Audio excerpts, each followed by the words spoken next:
Old Guys Rock is getting ready to start up in 3, 2, 1.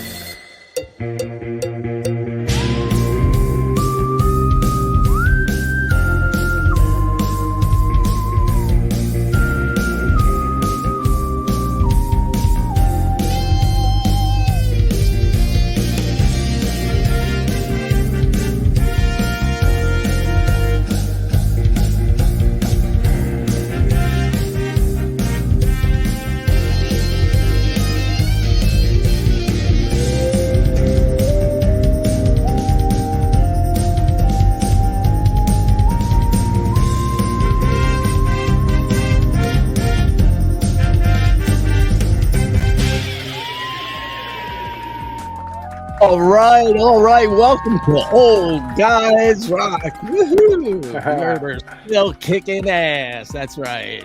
SKA, ska. Anyway, today my special guest is Mr. Steve Kalisher. Without further ado, let me just bring him in here 1 second. Old Guys Rock.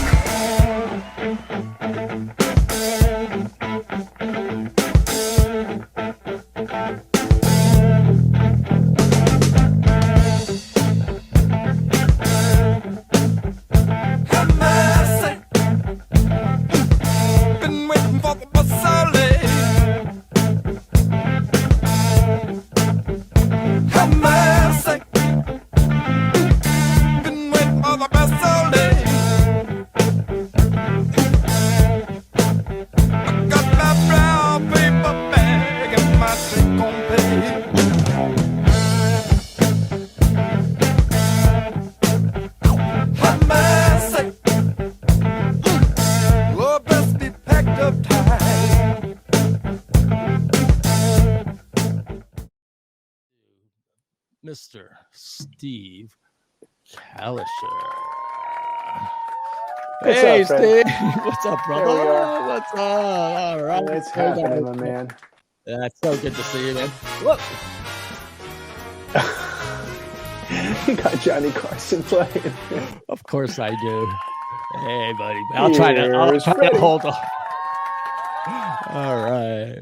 So, Steve, I was introducing you, great guitarist, unbelievable player, great singer, songwriter, Jedi master, I would say. Welcome. The force is with me. Yeah, truly.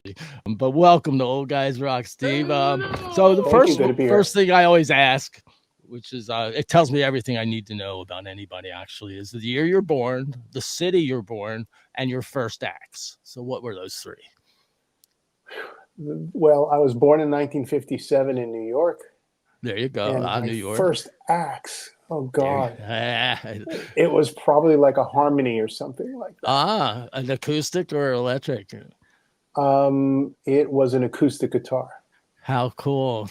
See, you could tell so much about somebody just from those three things, because the year you're born, what era you kind of came of age, for us, we're the same age, actually, would be in the 70s for sure, Zeppelin. Mine was a hand-me-down guitar I had two older brothers who were learning how to play the guitar. They were quite a bit older than me, actually. So I picked my first guitar up at about 5 or 6 years old. It's a blessing. Right away. Yeah, it was great. It's a blessing to have older siblings and cousins who are musicians, because they will, and all musicians, they always bring you along. It's an amazing thing, really. Yeah, I still jam and record with my older brother. It's great. Wow. So the first rule of All Guys Rock is, we're still kicking ass. So what's going on with you nowadays? What's that? Well, musically, I think you may know, I retired from my real job, my day job. So now my day job is playing a lot of music, and recording some music, or writing music, listening to music. So it's just a lot of fun. The live gigs sort of ended when COVID came around, and I haven't picked a lot of that back up. But, still jam with some friends. I got some buddies that I still jam with. But I do a lot of recording now, and working on some new tunes, put out some new tunes, which are on SoundCloud. And like I said, my brother also writes and records. So we collaborate on some songs, and we do our solo stuff on some others. That's fantastic. I know I've heard some of your stuff, and it's truly amazing. You know, obviously it's out on the platforms. If you go to SoundCloud, you'll find it there. Just search Steve Kalisher. But really good stuff. I'll put some links on the site here. Also on my webpage. If you go to ogrrock.com, we'll have it. I'll have it. Actually, I'll put it on the jukebox, and you can just play it live from there if you don't mind, Steve. People can play it. That's all cool. Yeah, I love everything I've done. I've always given away. At this point in time, who's trying to make money on some music? I'm not making any. If I was looking to make money in music at this point in time, I'd be shining shoes out there somewhere. But I got to tell you, I have a son who's in his mid to late 30s, and he was fortunate enough to kind of catch it right. And he's not a big rock star, but he plays with lots of rock and jazz artists and rock artists and pop artists. And Daniel, so he's keeping himself busy. Yeah, he's amazing. He's a future episode all his own, actually. Yeah, he's amazing. He's a different level. I'm a really good guitar player, but he's different. Fathers and sons, and it inspired me. I was thinking, I know a few people who have sons who have surpassed them musically. I'm not saying, I'm not putting you down, Steve, but God, Daniel's just remarkable. I mean, he got off the road with. He just got off the road with Beyonce. He plays the Eagles. No, he didn't get on the road with Beyonce. I thought he played. He's on. He's on a new record that's coming out. Oh, it's a country record. Country record that's coming out. Yeah, he's playing guitar and he's playing steel. Dude, that thing is huge right now. Huge. It's tearing up the internet. It's insane. Well, the new. So she's released a couple of singles that he's not on, but there's an album that's hitting in about a week or two, and that one he's on. Wow. Well, I know it's kind of neat. He's big time, but he's my neighbor too. I'm in Pasadena. He's just up the hill. I was actually on I was on Lake the other day driving. I probably passed his house. That's how. Well, he's just off a lake. Yeah. Yeah, that's so cool. But we're gonna get together. I've known him. He was getting bar mitzvah, I think, at that time when I first met him. My gosh, yeah. And he was amazing then. So that was 23 years ago. I know. But anyway, I'm thinking of doing a fathers and son episode. I've got you, Daniel. I've got my buddy Dave Fader down in the Keys. He's a remarkable jazz guitarist, but his son Nyan is insanely great. Plays sax and guitar, and so I'm thinking doing cool. I think it would be a really cool episode, fathers and sons. Don't you that would be really cool. I've had the privilege of playing live with my son. So and you may know about this in LA, but they have something in downtown in Hollywood. It's called what's the name of it? It's like a bowling alley / bar and barcade. Yeah, like a barcade, but it's like right there where the handprints are. Oh yeah, right there. Yeah, how cool. And every Wednesday night, at least they used to have, and I think they started to back up, they would have all these sort of session musicians kind of come in and play different songs together. And they had a house band that was all these ex-session musicians from Avril Lavigne and all these different big bands. And these guys had the house band, and then they would switch guys in and out and in and out.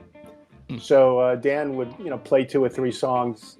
And by the way, these guys, no rehearsal, right? It's just, you're going to play this song. Ready, 1, 2, 3, go. And these guys are all spot on. Wow. So I'm in California a couple of years ago, and he goes, Dad, I'm playing at, it's Soundcheck Live or something like that, I think they call it. And he goes, and you're playing with me. Yeah. And he's good friends with the drummer from Tears for Fears. So this guy was playing, Jamie Wallen was playing on drums. I was on guitar. My daughter-in-law was singing, Dan's playing and singing. Wow. We've got, a couple of great, yeah. You got some footage of that? I would love to see that. I probably do have something. I think we did, we did Africa from Toto. I think I think we got some of that. I could send it to you. Dude, that solo has driven me nuts for years. I finally got it, but my God, it took me forever to get that perfect. That song is far more sophisticated than people think. It's a beautiful, beautiful song. So it was just fun to be up there with them. I wasn't expecting that. It was kind of neat. Oh, wow. Well, anyway, that's so amazing, Steve. So you today have picked Les Paul as your choice subject matter. So why not? Why not? We've got a lot, and we'll do future episodes. I'm sure we'll talk about a lot of these. And I hope I'm not committing sacrilege by not having a Les Paul behind me here, but Well, yeah. Oh my gosh, yeah, you're right. What is that one on the left? Is that a Gibson, though, isn't it? So there's a Gibson ES339. It's the red one. The white one's a Strat. The Yeah, brown, dark brown one. It's Texas T is the color. yeah. It is Is a Tele. A That's a Telecaster. Tele, sweet. I love a Tele, man. We're gonna get into some guitars too. I've been doing some spots on old guys gear. So first thing I did was a Strat, and then I did a Les Paul. I did some keyboards, vintage You know, the keyboards. Strat and the Les Paul are probably two of the most iconic and quintessential guitars. I think the Les Paul is probably the quintessential guitar. Stratocaster was a great guitar for somebody who wanted something about 2 or 3 pounds lighter than the Les Paul. Exactly, but I think the Strat's got a lot of. It's terrific. It's more versatile than the Les Paul is, I think. It could be. It could be. This one's got some custom pickups configurations. Yeah, so the way it came out of the box, I mean, it was pretty freaking amazing. And if Jeff Beck plays one, it's good enough for me. So interesting, because Jeff Beck was originally a Les Pauler. Was he? And then, and then if you look at Blow by Blow, he's playing a Les Paul, and then you look at Wired, he's got his white Strat on now. Yeah, and from that point on, he was pretty much all Strat. But there was, just you think about, heck, the Hard Rock Hotel in Hollywood, the big guitar hotel, it's a Les Paul, Yeah, you're right. It is. And originally, that was, it was just iconic for certain guys who eventually started to branch out into other guitars, but. Peter Frampton, Jimmy Page, so many, Zakk Wylde, ZZ Top, Carlos Santana originally was playing Al Di Meola, Slash, Al, Joe Perry, Alex Lifeson, that's a wide range of guys, Oh well, I mean, pretty much every professional guitar player owns at least one. Joe Bonamassa probably owns 100 of them. 50, no doubt. Literally, I'm not exaggerating. I'm sure. But some of these guys, you look at a guy like Peter Frampton, that's all he played. Neil Young, that's pretty much all he played. And these guys, they can afford a lot of guitars. They probably have, Fender and PRS and all these guys sending them guitars, but they come out on stage and they're playing their Les Paul. And guess who invented it? Mr. Les Paul. Without further ado, let's digress and let's do a deep geek dive, an old guy dive into Les Paul. Hang on one second, let me grab him for you. This is going to be fun. I love Les Paul. Not only his playing, but his actual what he's done, for recording. Well, yeah, he was an electronic genius. Dead guys rock. There he is.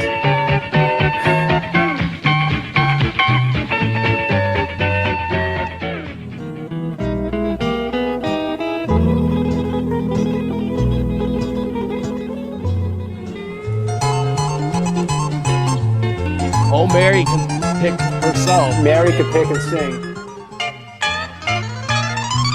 Look at that Les Paul.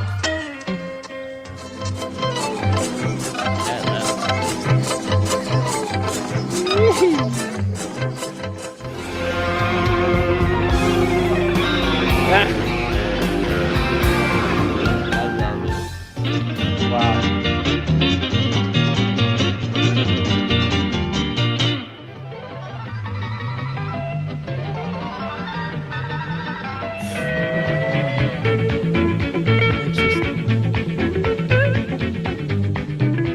That beauty. Oh my god. Yeah, that's the recording model that he had. I saw that one. Man. You almost forget how amazingly talented he was. Oh my god. Unbelievable. But what a great player, Great player, great guy. I had a chance to meet him very briefly, albeit he used to play a weekly gig at the Iridium Theater in, like a little jazz club, kind of downstairs below some of the Broadway places up on 48th and Broadway, right in the middle of, the crap on Broadway, right, with all the strip bars and all. But he played in the Iridium. What year would you say that was? It was probably about 15 years ago. Maybe 12, 13, 15 years ago or so. He was pretty up there in age probably at that point. Yeah, he was just maybe a little less than 90 years old. Wow. I think he was like in his late 80s at the time. And still rocking. Still rocking. He had a great Oh, band. guys rock. That's right. Oh yeah, he had this one really young lady playing bass guitar that he recruited out of. She was, we talked a little bit. She reminded me a little bit of Tal Wilkenfeld. She was young from Australia. She must have been all around 20 years old, and just killing it on the bass. But everybody else in the band was an old fart like him. But yeah, I had a chance to meet him because my uncle, who was a professional photographer and pretty well known one back in his day, had the same manager as Les did. So I was going to go see him at the Iridium, and I told my uncle, and he arranged for us to get to go and just meet him. He shook his hand, spoke to him for a few seconds, and let him go. I didn't want to be a pest, but was he still feisty in his old age? I was, I told somebody probably every fifth or sixth word out of his mouth was the F-bomb when he was up there on stage. I mean, I'm exaggerating a little bit, but he dropped a lot of F-bombs. He had a lot of pizzazz. He doesn't move like he used to, and a lot of times he would just let the other guys play, and he'd just sort of sit there and admire him, and you could just see his eyes sparkle. Wow. He was great. It was just, being in his presence, and his name is synonymous with music, in a lot of ways. Yeah. Certainly for us rocker, old guys rocking.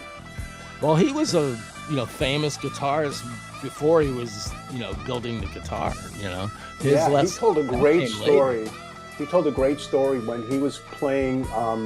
He was playing in there was sort of a big band type of thing, and Bing Crosby was going to sing, and Bing didn't know him from a hole in the wall, nor he Bing, but he wanted to get to know Bing, and Bing would get up there and sing for rehearsal, but didn't really take too much notice of anybody in the band except for the band director.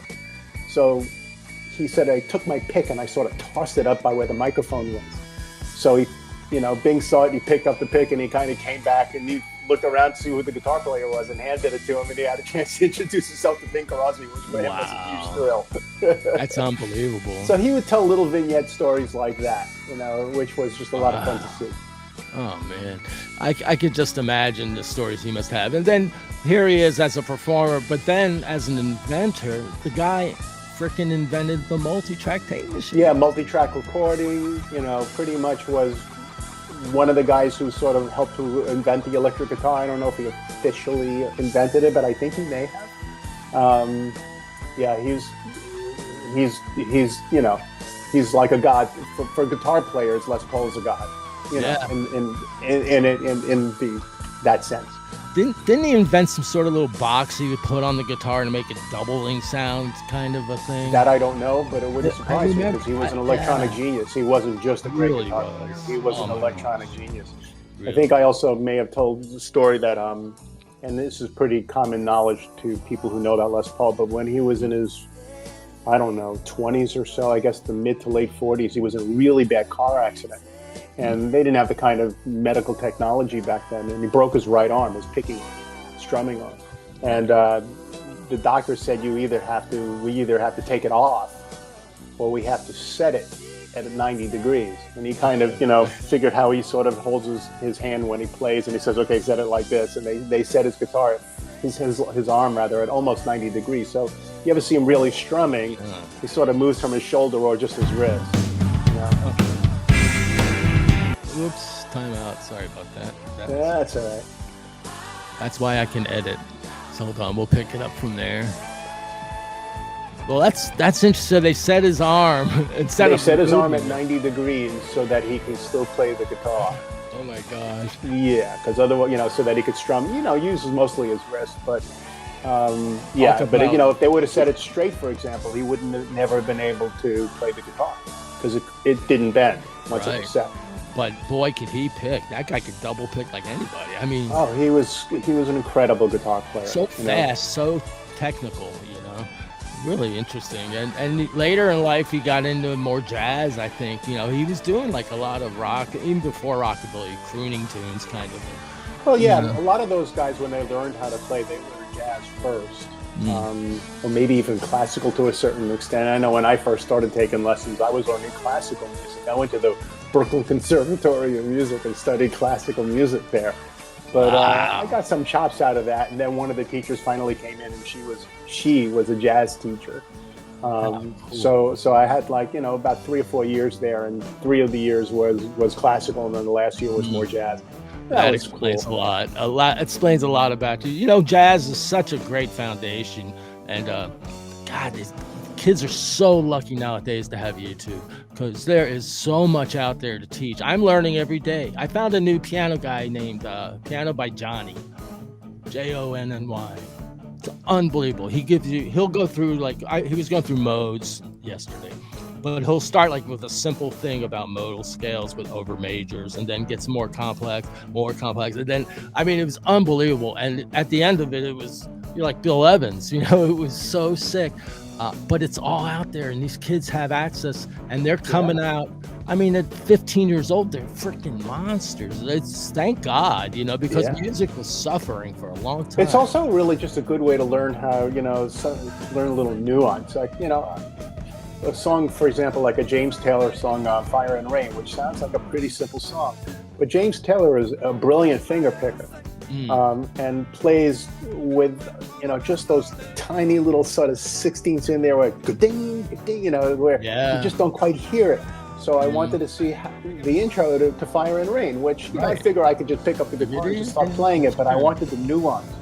And, you type in Google how to play the intro to Fire and Rain. 5 guys will show you, 4 of them completely blow it. And one guy's got it just spot on. It's like, great. Yeah, you got to search it out, but it's out there, and it's really revitalized musicianship in general, I think. And even with this channel here, the reason we even launched this was I was coming west, to move out here to LA, and I was at my old guitar player's house in Old Denny in Chattanooga, and we were sitting around bullshitting like we are now, and his daughter Madison's 20 years old. We're like an hour and a half listening to us, and we're jamming, and we're having a little fun, and trying to relive the old days. She goes, you guys should do a podcast. She goes, this is fascinating. I go, fascinating? I thought you'd be bored out of your mind. She goes, no, you have no idea. People in our generation, we really want to know about that era, because it is a fantastic. Think about the 70s and 60s, and just and the social change, and then the musical change from, it came such a long way in that, just those 20, 30 years. It was unbelievable. And I feel blessed that we got a chance to sort of go through the 60s and 70s when rock and roll was really, really taking off. Obviously there's great music that came out yesterday, but amazing stuff. But back in the 60s and 70s, that music you put on any radio station, you still hear it. And it was revolutionary. There was nothing. Think about Emerson, Lake and Palmer. Groups like that in the 70s, blow your King Crimson. Oh my God! Well, those are guys who all studied classical music right out of the gate. See, right? And that's exactly our conversation. Starting out learning classical music right out of the gate. Jazz and classical are such great foundations. But, you still got to rock and roll, baby. And that's talent. Not all guys who are classically trained can jam their way out of a wet paper bag. So. No, a guy like Eric Clapton never took a guitar lesson in his life. And some songs, there's some of the best songs are 2 and 3 chords. A song I was thinking about, I think somebody posted one of these stupid things on Facebook, name the this and name the that, right? Name a song with 2 chords. That was a great song, and it's like Us and Them Home by Grand Funk Railroad. 2 chords. Yeah, right. 6-7 minute song or something like that. 2 chords. Simpler, but it's like, you look at all the blues masters, Muddy and those guys, and the way they played, it was so heartfelt. And just 1-4-5 all day long, and God, it just curled your toes. Robert Johnson. If you listen to Robert Johnson, go check out my website. I call it the Blues Box. I got a shit ton of blues songs. I got some really good I've done a lot of research, and I geek out on blues. And anyway, you can play it right from there, stream it right from the site. But that Robert Johnson, wow, that guy, he had more feel in his little, simple, because he was the original pretty much. Who else before Robert Johnson? Not a lot of people, Not a lot of guys. It's funny. B.B. King has one of these little videos where he shows how he shakes his hand. And he's got these big giant mitts, And my God, the way he shook his hand, and you could hear that, just play an A note for about 10 minutes, and it just had so much color to it. That's what it's all about, man. Feel is everything. Anyway, that's great, Steve. Well, I think we'll go on to our next section now, which is a surprise for you because I didn't give you any forewarning whatsoever. So just stand by, and you will see in 1 minute. Old guys cook. Old guys cook. There's a monster living inside my friend Fred. I like the stabbing of the meats. When you're making a brisket there. My famous brisket. Hey, don't cut yourself, man. You're using that knife a little quicker. Fred, look at the rub. Ray Stevens. Women got you running wild and crazy as a loon. Yep. Fred, you are a good dog, but you're chasing cars, hanging out. You are a good dog, Fred. I did this for my daughter, Brookie. She loves my brisket so much. That's what I said. Let me tell you, it was freaking delicious. I mean, melted. Yeah, Curtis in your Mayfield. Mouth. Yeah. Well, Freddy the Freeloader, Miles Davis. Miles, yeah. Kasha, you know what Kasha is, don't you? A lot of people don't. It's a Jew thing. Kasha. Kasha Vanis. Kasha, yeah, baby. It's buckwheat, but it's so good. I love it.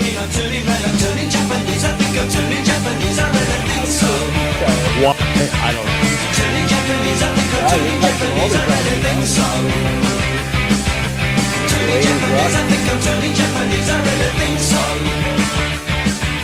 Slow and slow, baby.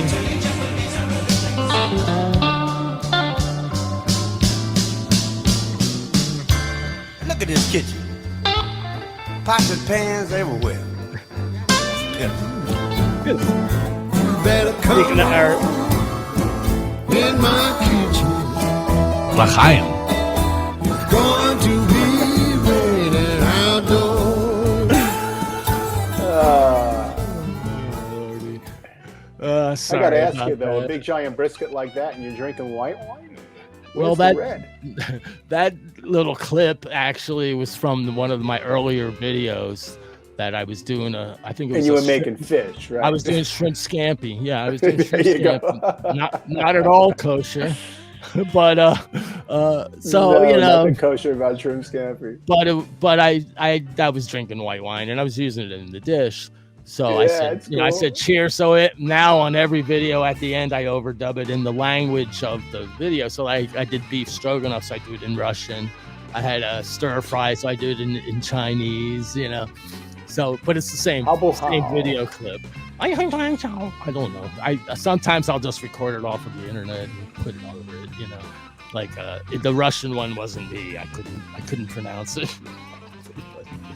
But you know what the heck? Old guys cook. You know, we do. You see, old guys cook. Well, sometimes you got to.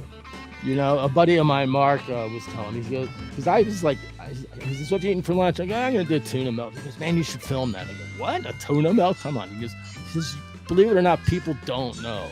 I go, Right. well, all right. So I did a video of it. With or without tomato? Without. I like it with a lot of like celery and onion, little shallot, you know, lemon. I zested some lemon, just a touch of mayo, and then I like to cut apple up into my apple and celery. I love a crunch in everything. Yeah, a little apple and celery in the tuna salad. You know, I worked as a chef at a pretty high level, and it's the whole thing is balance. It's a lot like music. You know, it's funny how many cooks are musicians. It's crazy. Some really amazing people. You know what I never got though? So there was always all these competition shows, American Idol and The Voice and stuff. And whether you like it or not, as somebody who watches it, you can form an opinion. You can say, I like this singer, I don't like this singer, I like what they did, whatever. You're sort of a participant as a viewer. when you watch those cooking shows, while you can admire what they're doing, and I guess you, as somebody who's a chef, you have sort of a sense of what the tastes are. I'm sitting there going, I can't taste this thing. I really can't form an opinion. Smell-o-vision, that's right. Yeah, I can't form an opinion really. So I'll take your word for it. It's entertaining to a point, but it doesn't draw me in as much because I can't participate in the judging, I guess, so to speak. Well, that's true. And it's still very subjective, like everything, you know. I tell people when I do interviews on the show, I go, this whole thing is all subjective. It's our own little perspective of what went on, what we see, but it's our own opinion, and it don't mean shit, really. But you know, that's it's why interesting. They call it taste. That's right. But I get a lot out of it. You know what? And it's been, man, what a great time today talking with you, Steve. It's just a pleasure reconnecting and always chatting. Good, Freddie. Always good. I'm coming out to California soon. Right now, you're looking at me in Florida, South Florida, down near Fort Lauderdale. You poor bastard. What's the temperature? Today is actually nice. Today's like a 75-degree day, so it's actually really quite beautiful. But you're in Southern Cal, so it's not bad. But I got to tell you, yesterday was around 90, and well, today's first day of spring, but yesterday was really, really hot. Yeah, I haven't been here in the summer yet. We'll find out. But I moved here in September. First week I was here, we had a hurricane. What? Yeah, but a hurricane here. It gets really hot where you are in Pasadena. It gets really hot in the summertime. It's I remember being there for a week and it was 100 degrees every day. It's kind of that sort of. But it's desert, a low humidity. Low humidity. It's a dry 106. 105 is 105. Exactly. My convection oven is 105. So what you have there is a sauna. What we have here is a steam bath. So you're right. It's just as brutal. It's pretty brutal, but you have at least some really. It's not automatically brutal in the summertime. Here it's, from pretty much May 20th till October 1st. It's just a steam bath every day. So, I know, but I miss it. I miss South Florida. I'm sure people aren't going to be they're playing a tiny little violin for me right now. Yeah, in South Florida. It's not so bad. When was the last time you were at the beach?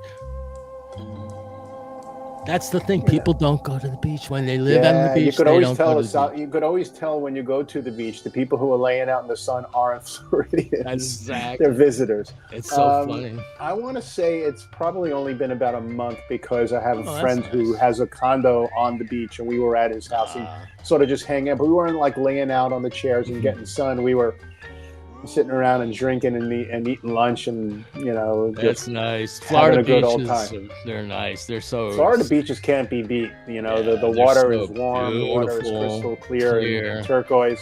Those Pacific Coast beaches. When I first got here, I broke my sister Max. I broke her out and we went up the coast, up to Monterey, and we stayed a couple of places along the way, but there were like giant seals all over the beach. I mean, it's very rocky, but up the Pacific Coast Highway, oh my god. Oh, that's a whole different vibe. Whoa. Yeah, a whole different vibe. But what's interesting about the seals? I was down to La Jolla once a few years back, and La Jolla is one of the nicest cities in the country and one of the most expensive. And walking along the beach and going, God, it smells god awful here. Because the seals eat fish and they shit all over the place. Yes, they do. Wherever they want. So it's that fishy shit smell. Sorry if I'm cursing on your.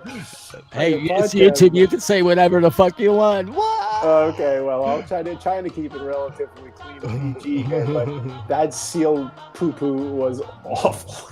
So you guys are spending $8 million to live out here, and you got to smell that. Yeah, you get kind of used. I guess you get. I lived in the Keys for California is a little slice of paradise for sure. It's just you got to pay for it, but it's really nice.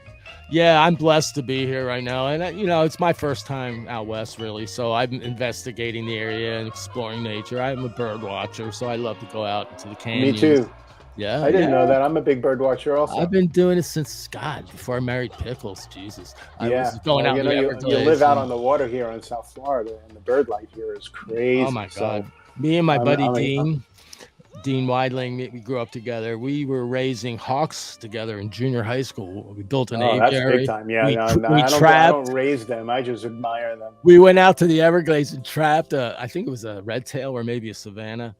Brought it back, named it Tycho. Taught it to fly on a tether and land on your arm with a little piece of chicken liver. Wow, And then eventually, we let him. He could fly without the tether.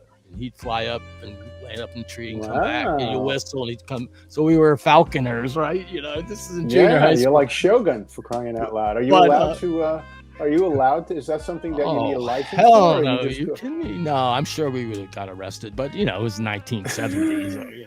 But back then, so you can get away with a lot more back in those days. You know, it was back in those days you could get away with a lot of things. You didn't have cameras everywhere, but eventually he flew away, unfortunately. But we had a few hawks, and that's what got me into birding. And then being in the Everglades, you know, the migratories there, the painted buntings and the scarlet, you know, I mean, all those, amazing.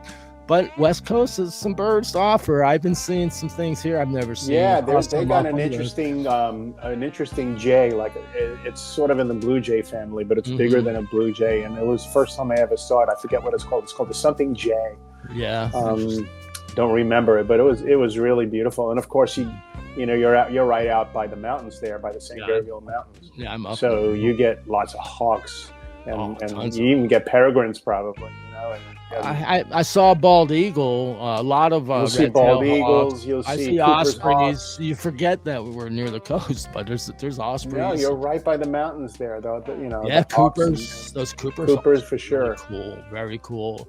Yeah, there's a lot of hummingbirds. I have a little buddy named Little Red. Yeah, we don't get the hummingbirds here in Florida. You get them around, man. For sure. He's a freaking defender, man. He's got an intruder and he will attack them. He's so cool. And I have him right there and he comes right up to me. He has no fear of me, you know, because I don't know. But anybody else comes in his area, boy, forget about it. He is one tough little bastard. You also have, and I don't know if you hear walking around your neighborhood from time to time, but a lot of people have peacocks in their backyard. And while they're beautiful birds, they keep you up all night long. You think Limpkin's allowed. Yeah. Yeah, there's a lot of nighttime birds around here, I've noticed. A lot of, there's a great horned owl that lives right here.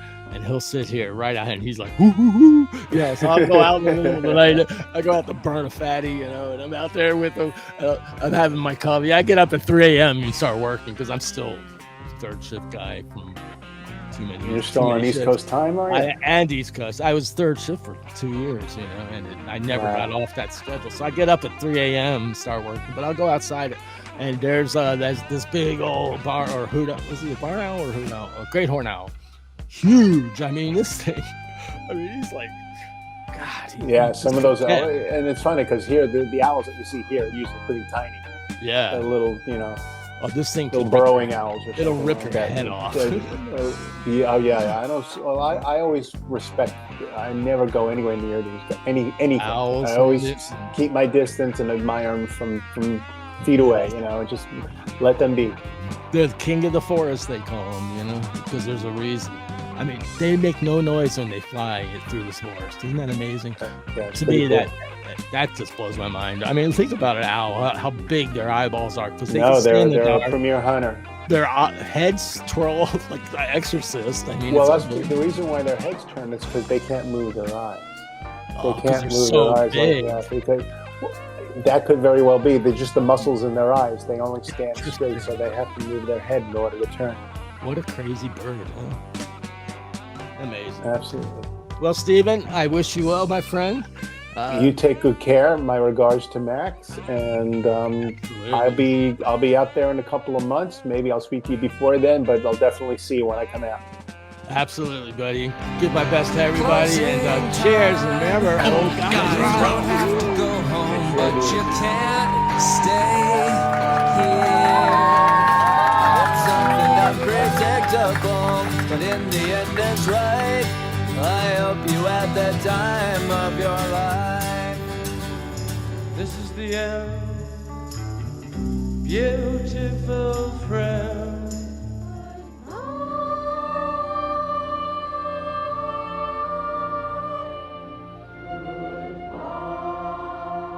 Vámonos there, compadre.